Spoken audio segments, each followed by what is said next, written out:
नमस्कार दोस्तों, मैं मनोज कुमार, आप सभी को हमारे चैनल में फिर से एक बार स्वागत है। मैं उम्मीद करता हूं कि आप लोग बहुत ही अच्छे होंगे। चलिए इसी उम्मीद के साथ आज फिर से एक नई टॉपिक की ओर, नई क्लासेस की ओर हम आगे बढ़ते हैं। जी हाँ दोस्तों, वीडियो शुरू करने से पहले मैं आप लोगों से रिक्वेस्ट करता हूं कि आप लोग यदि चैनल में नए हैं तो हमारे चैनल को सब्सक्राइब करें, बेल आइकन को दबाएं, जिससे हमारे द्वारा बनाए गए वीडियो आप तक इजीली पहुँच पाए। और वीडियो में यदि पसंद हो तो एक लाइक जरूर करें दोस्तों। चलिए आपका समय ना लेते हुए हम अपनी क्लासेस की ओर आगे बढ़ते हैं। आज हम जानेंगे दोस्तों इंटरव्यू क्वेश्चन जो क्लासेस मैंने 2-4 करवाया हूं। चलिए उसी सिलसिले को आगे बढ़ाते हुए आज हम पार्ट 5 में जाते हैं। ठीक है, ज़्यादा नहीं दोस्तों, आपके सामने मैं ओनली फॉर 3 क्वेश्चन रखा हूँ। ये इंटरव्यू क्वेश्चन आप कहीं भी जाएंगे इंटरव्यू देने के लिए इलेक्ट्रिकल का, तो आप इस तरह से क्वेश्चन कुछ सामने निकल कर आएगा।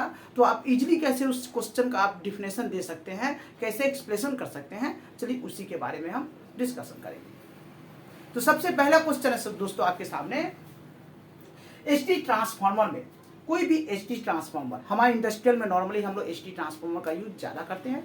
तो एचटी ट्रांसफार्मर में अर्थ फोल्ड सेटिंग कितना रखा जाता है? एचटी ट्रांसफार्मर में अर्थ फोल्ड सेटिंग कितना रखा जाता है? नॉर्मली ये दोस्तों स्वाभाविक है कि एचटी ट्रांसफार्मर को चला रहे हैं तो इसको चलाने के लिए हम स्विच का यूज करते हैं। उस स्विच का नाम है breaker, VCB breaker, vacuum circuit breaker. आमतौर पर अभी इंडस्ट्रियल में हम लोग वीसीबी ब्रेकर का यूज करते हैं। वीसीबी ब्रेकर में ही हमारा जितना भी प्रोटेक्शन सेटिंग किया रहता है, उसमें एक न्यूमेरिकल रिले जो प्रोटेक्शन मीटर के नाम से हम जानते हैं, इस मीटर में अर्थ फोल्ड सेटिंग हम लोग करते हैं।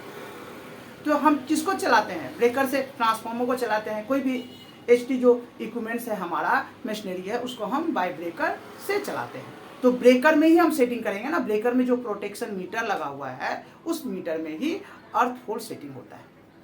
चलिए, ये तो समझाने का मेरा तरीका था, इसलिए मैंने समझा दिया। अब एक लाइन पर आते हैं कि एचटी ट्रांसफार्मर में अर्थ फोल्ड सेटिंग हम कितना रखेंगे। मीटर, प्रोटेक्शन मीटर में जो एचटी ट्रांसफार्मर का हम अर्थ फोल्ड है कितना नॉर्मली होता है दोस्तों। नॉर्मली हम अर्थ फोल्ड सेटिंग चाहे ट्रांसफार्मर चलाए या कोई भी इक्विपमेंट्स या मोटर चलाए, एचटी मोटर चलाए, नॉर्मली हम 20% से ज़्यादा अलाउ नहीं करेंगे। मैक्सिमम 20% से ज़्यादा अलाउ नहीं करेंगे। इस आंसर से एक क्वेश्चन सामने निकल कर आता है। आपके बड़े अधिकारी आपसे पूछ सकते हैं कि ये 20% जो आप सेट कर रहे हो किस बेसिस पर सेट कर रहे हो, है ना। आपने कह दिया कि हम only for 20% he earth fold setting करेंगे, तो ये किस बेसिस पर करेंगे? तो हमारे प्रोटेक्शन के लिए हम हमारे ब्रेकर में सीटी यानी करंट ट्रांसफार्मर लगा हुआ रहता है, जिसकी सहायता से हम सर्किट को प्रोटेक्ट करते हैं। तो सीटी का जो रेशियो है ना, सीटी का जो रेशियो है, सपोज 1000/1 या 500/5, इस 1000/1 मतलब 1000 हमारा क्या है? प्राइमरी करंट है। तो ये 1000 हमारा प्राइमरी करंट है, इसका 20%, सीटी रेशियो का 20%। ओके, सीटी रेशियो का हम 20% ही अर्थ फोल्ड सेटिंग करेंगे। कहने का मतलब है दोस्तों, यदि हमारा सीटी रेशियो 1000 का है, इसका 20% कितना हुआ? 200 एम्पियर। अब 200 एम्पियर यदि हमारा कोई भी कारणवश यदि अर्थ के कनेक्टिविटी में आता है, कोई भी बॉडी के साथ या केबल के साथ या ट्रांसफार्मर में कहीं भी बॉडी हो रहा है, अर्थिंग हो रहा है, तो उस कंडीशन में जब 200 एम्पियर से ज़्यादा फ्लो अप करेगी, 200 एम्पियर से ज़्यादा जब फ्लो करेगी, इस कंडीशन में हमारा ब्रेकर ट्रिप हो जाएगा। कहने का मतलब है जो हम इक्विपमेंट्स चला रहे हैं, सपोज ट्रांसफार्मर चला रहे हैं, तो ट्रांसफार्मर ट्रिप क्या बंद हो जाएगा। ओके, अब आते हैं दोस्तों, इसमें एक क्वेश्चन और हम लिखना भूल गया मैं, इसका टाइम सेटिंग।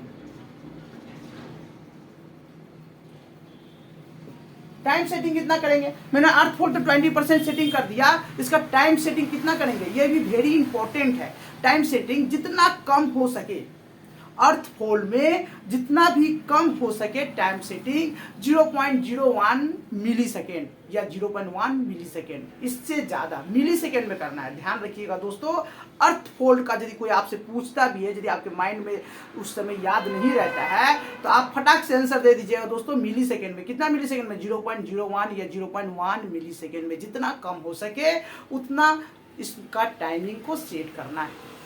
क्लियर? चलिए 2 नंबर क्वेश्चन की ओर हम आगे बढ़ते हैं। एचटी ट्रांसफार्मर में ओवर करंट, सेम लॉजिक।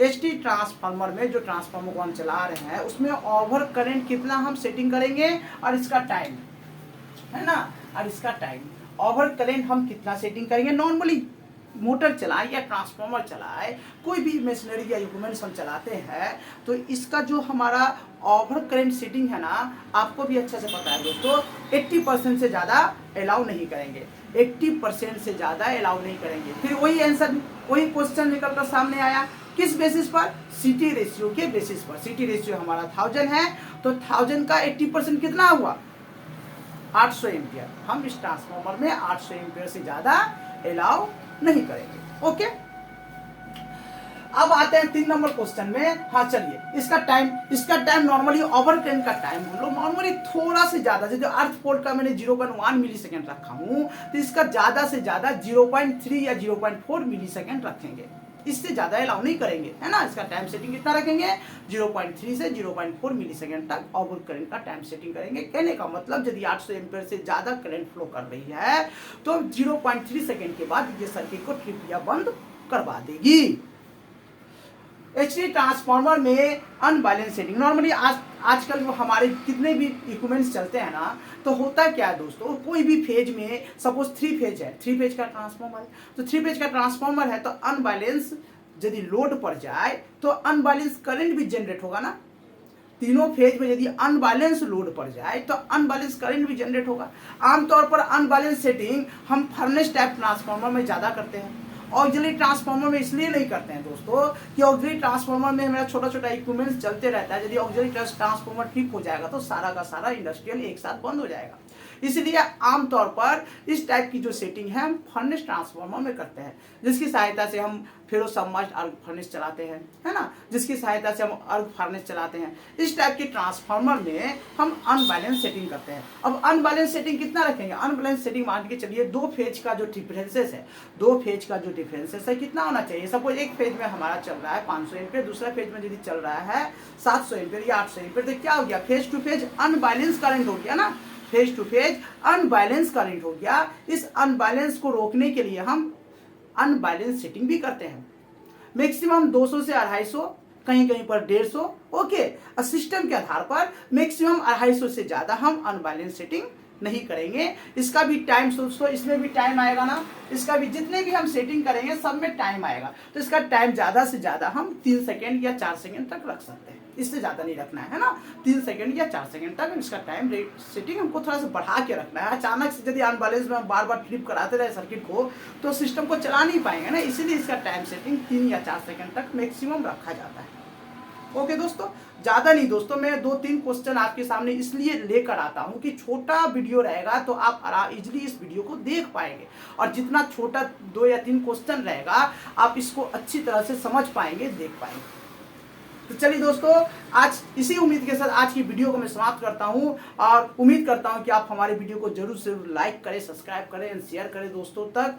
चलिए इसी के साथ आज की क्लासेस को समाप्त करता हूं, फिर मिलेंगे नए क्लासेस के साथ। नमस्कार।